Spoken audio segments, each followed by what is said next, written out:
Hello मेरे प्यारे बच्चों। हिंदी की क्लास में आज का विषय है एक वस्तु के अनेक नाम, समानार्थी शब्द। पाठ आपका 11 है। ठीक है। समानार्थी शब्द क्या होते हैं? समानार्थी शब्द को हम एक तरह से पर्यायवाची शब्द भी कहते हैं। ठीक है। समानार्थी शब्द वो होते हैं बेटा जो एक वस्तु के अनेक नाम होते हैं। ठीक है। मिलते जुलते अर्थ वाले शब्दों को समानार्थी शब्द कहते हैं। जैसे कि आप देख लो पानी। ठीक है। पानी को कोई कोई जल भी कहता है। ठीक है। और नीर भी कहते हैं, है ना। तो समानार्थी शब्द वो शब्द हैं जो एक शब्द के अनेक अर्थ या एक शब्द के अनेक रूप होते हैं। ठीक है। जैसे कि देखो, यह क्या है? ये लड़की बता रही है क्या है? यह तो एक कपड़ा है। इसे हम क्या कहते हैं? कपड़े को वस्त्र भी कहते हैं ना, है ना। ऐसे ही यह क्या है? ये देखो, यह जल है। इसे हम पानी भी कहते हैं, है ना। ऐसे ही देखो, कपड़ा और वस्त्र के अर्थ आपस में मिलते जुलते हैं। जल और पानी के अर्थ भी आपस में मिलते जुलते हैं, है ना। तो जो हमारी समानार्थी शब्द की परिभाषा है वो है मिलते जुलते अर्थ वाले शब्दों को समानार्थी शब्द कहते हैं। ठीक है। चलिए अब हम इसके आपको कुछ एग्जाम्पल बताते हैं। ये देखिए, आदमी। ठीक है। आदमी को नर और पुरुष भी बोलते हैं। ठीक है। औरत, औरत को नारी और महिला बोलते हैं। कपड़ा, वस्त्र और चीर। चिड़िया, पक्षी और पंछी। ठीक है। उसके बाद देखिए, जल। ठीक है। जल, जल को पानी और नीर भी कहते हैं। ओके। धरती, धरती को पृथ्वी और भू। नभ, नभ को आकाश और आसमान। नेत्र, आँख और नयन। पवन, पवन को बोलते हैं हवा या वायु।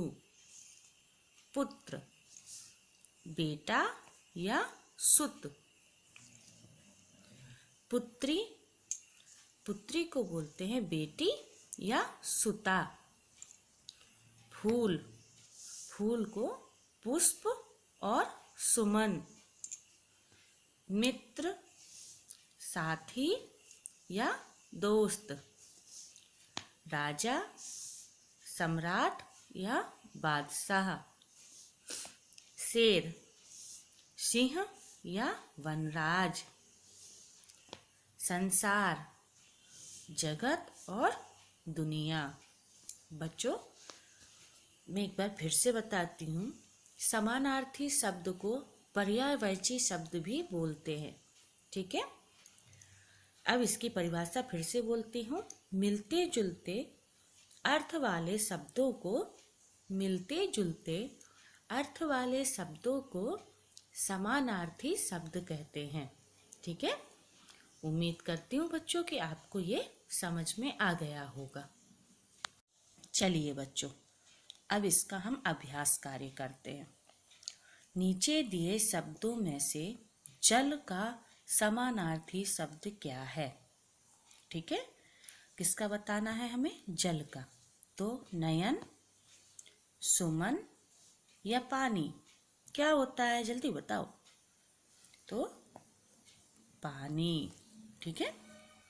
नीचे दिए शब्दों में संसार का समानार्थी शब्द क्या है? सम्राट, दुनिया या हवा? क्या है? दुनिया। ठीक है। चलिए अब इसमें ये चीज ये ध्यान से देखना, ठीक है। जो शब्द समान अर्थ वाले नहीं हैं उनके आगे गलत का चिन्ह लगाओ, ठीक है।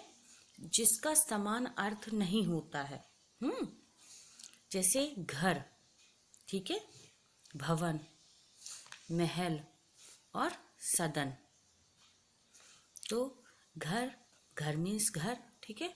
भवन मीन्स भी घर होता है, और महल, महल मीन्स होता है राजा का किला। सदन, सदन मीन्स होता है घर। तो हम इसमें किस में टिक लगाएंगे? महल में। पानी, शरबत, जल और नीर। तो पानी का समानार्थी क्या होता है? जल और नीर। इसमें अलग क्या है? सॉरी, इसमें रॉन्ग का निशान लगाना है, ठीक है। इसमें अलग है शरबत, क्योंकि वो पानी और चीनी से मिलके बनता है ना। फूल, पुष्प, कली और कुसुम। तो फूल का समानार्थी होता है पुष्प और कुसुम। कली, कली अलग होता है, ठीक है। कली से पुष्प बनता है, पर कली का समानार्थी कुसुम, फूल, पुष्प नहीं होता, ठीक है, ये अलग है। फिर है वस्त्र, पोशाक, कपड़ा और कमीज। अब यहाँ देखिए, वस्त्र, वस्त्र कपड़ा को कहते हैं, पोशाक कपड़ा को कहते हैं, और कपड़ा, कपड़ा को कहते हैं। पर कमीज कपड़ा को सिलाई करके, कटिंग करके बनाते हैं, तो ये गलत है।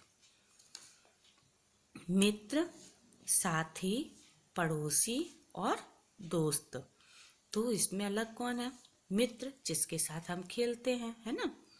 मित्र को ही अपना पार्टनर, साथी बोलते हैं, और मित्र को ही हम दोस्त बोलते हैं। पर पड़ोसी को दोस्त बोलते हैं नहीं ना, तो ये अलग है, ठीक है। दिए गए चित्रों को देखकर उसके लिए समानार्थक शब्द लिखें, ठीक है। ये क्या है? ये पेड़ है, ठीक है। तो पेड़ का समानार्थक क्या होता है?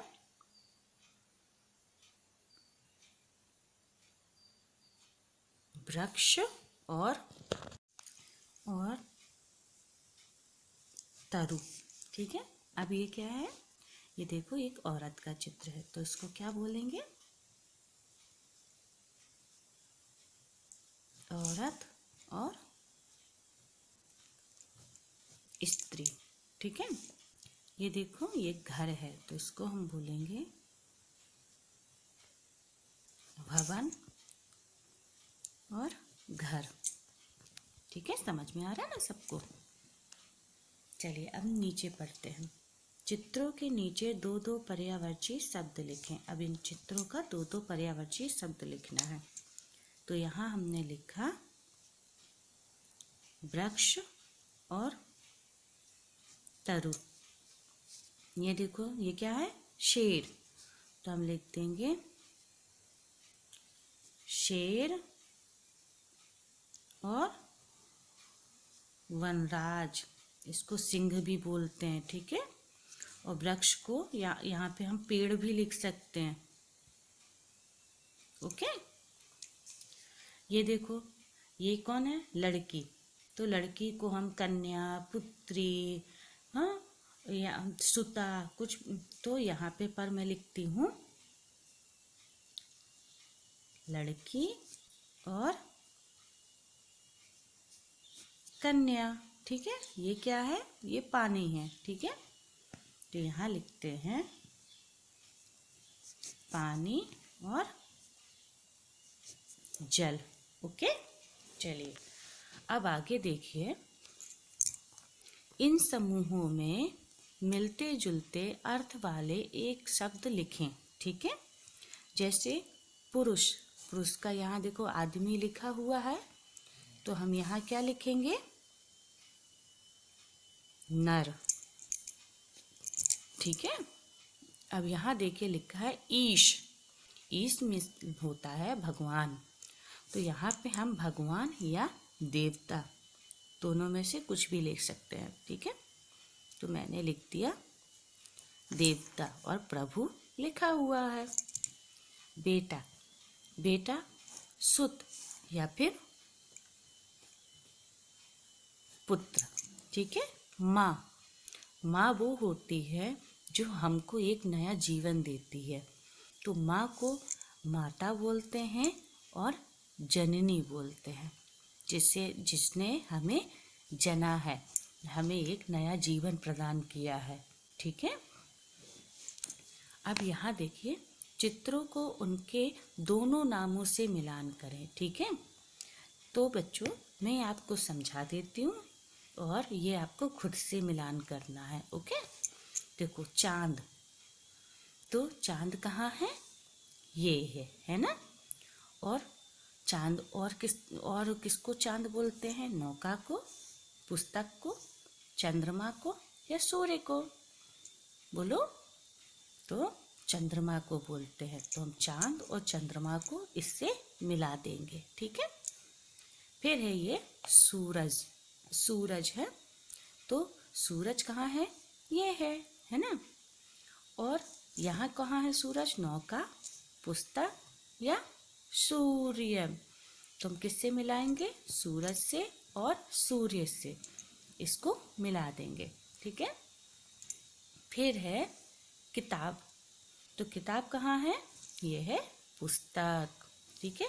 किताब और पुस्तक को इस किताब से मिला देना है। फिर है नाव, तो नाव कहाँ है, ये रही, है ना। नाव को किससे मिलाएंगे, नौका से मिला देंगे, ठीक है। चलिए अब हमारा ये वीडियो ख़त्म हुआ। आपको ऐसे ही अच्छे से पढ़ाई करनी है ना। और जो आपको समझ में नहीं आए तो आपको हमसे पूछ लेना है, okay. Thank you, bye bye.